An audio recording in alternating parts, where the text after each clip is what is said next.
want to be happy.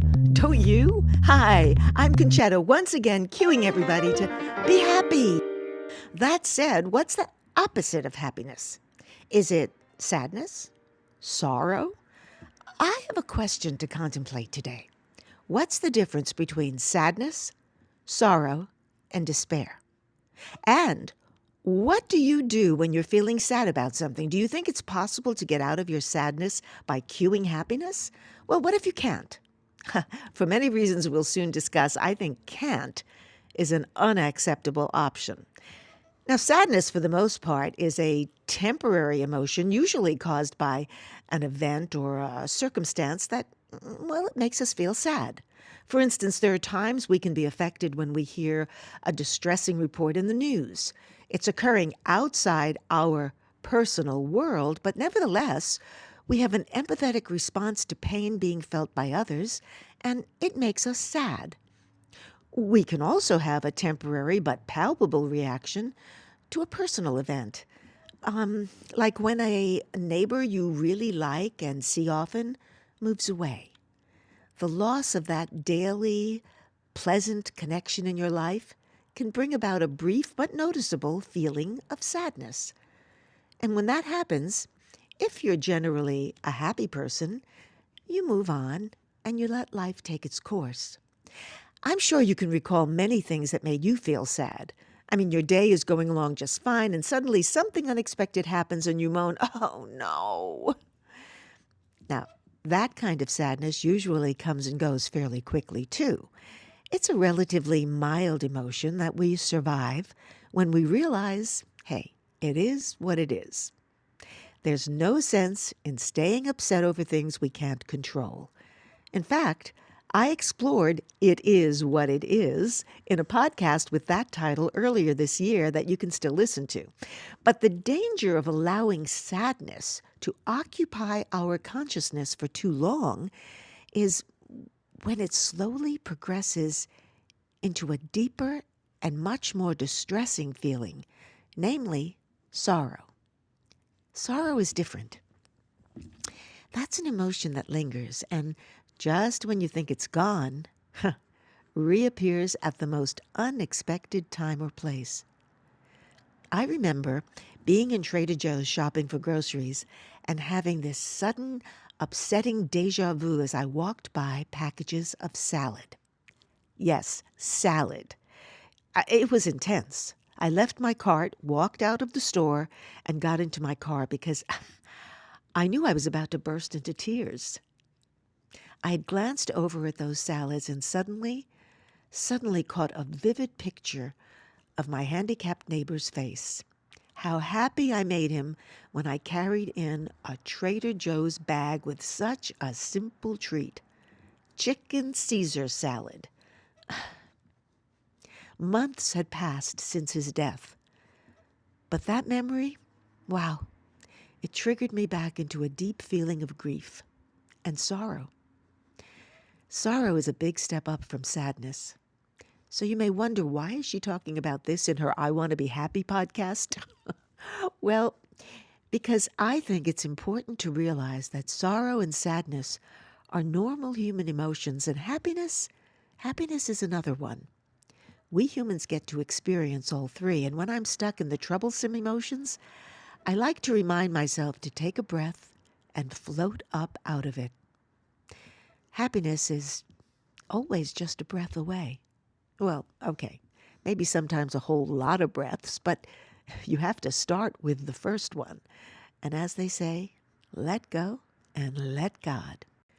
Sometimes we need to let our sorrow be expressed, whether through sobs, contemplation, meditation, or the simple realization and acceptance that right now, this moment, you feel sorrowful. We can't escape an emotion by refusing to think about it, and certainly not by denying it. Sorrow is real, but like all things, it cannot stay the same unless we hold on to it. That said, we have to let sorrow occupy the space it needs to breathe, while quietly observing its presence. Then, slowly begin to place your attention on the light and beauty in your life. What are you grateful for? Everyone has something that we're grateful for. Did you know that gratitude has a positive impact on our brain function? It actually enhances our emotional well-being by increasing levels of dopamine and serotonin. Those are the chemical messengers that play an important part in communication between our brain and our body. Shift your focus to gratitude, and sorrow will slowly loosen its grip on your mind. Although sorrow begins in our hearts, it lives in our minds. If we let it reside there for too long, it slides right back down into our heart, stomach, and aching muscles, where it literally affects our health and well-being. Recognize sorrow as an uncomfortable emotion, but don't ever allow feeling sorrowful to become your normal. Unlike a temporary feeling of sadness, sorrow can permeate our consciousness with a profound sense of loss or regret. If we allow ourselves to remain in that space, what comes next is much worse. Unchecked, sorrow can progress into feelings of despair. The dictionary defines despair as a complete loss of hope. Now, I would guess most people listening to this podcast are not at that level, and I want everyone to avoid ever getting there. That's why I think it's important to be aware of our happy triggers. Have them ready. What never fails to make you happy? Where is your happy place? If you don't know, think about it right now. Stop and take a moment to figure it out. Your happy place can simply be standing at your window, looking out at the flowers you planted, or sitting on a bench under a tree in the park down the street, looking up at the sky, watching the birds fly, hugging your dog, listening to your cat purr. That's a great sound.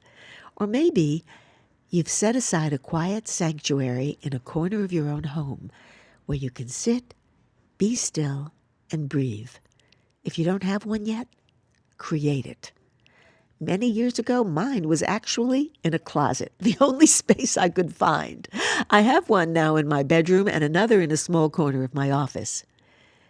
Give yourself the gift of being in at least one of your happy places every single day, even if it's only for 5 minutes, until it becomes a habit. Choose your quality of life and let that become your new normal. I read somewhere that happiness is a moral obligation because happy people make the world around them a better place. Unhappy people, they spread their dissatisfaction and dark energy wherever they go. Do you ever ask yourself, why am I here? What is my purpose? I think as our lives evolve, our purpose changes because our ability to fulfill it grows. But whatever that purpose may be today, there is one life mission that never changes and never ends. It is simply to be happy. I love these 2 quotes about happiness from the philosopher Marcus Aurelius. He said, "Very little is needed to make a happy life. It is all within yourself, in your way of thinking." He also said, "The happiness of your life depends on the quality of your thoughts. Therefore, guard accordingly." Yeah, I say surround yourself with more of that. Hear those finger snaps? You've just been cued. Right now, this moment, take a deep, gentle breath and exhale with a smile. Let your spirit soar. Listen to your higher self. Choose your quality of life and be happy. If you enjoy listening, subscribe to my podcast here or on YouTube. It's called Conchetta Q's Women of a Lovely Age. Men too. And if you're on Instagram, well, my funny dog videos are there to make you smile. Follow us at Benissimo_boss dog. Benissimo is Benissimo. It means fine, perfecto in Italian. And boss dog is one word with a capital B and a capital D. There's your cue again. Whatever you do, Wherever you are, just be happy. Why not?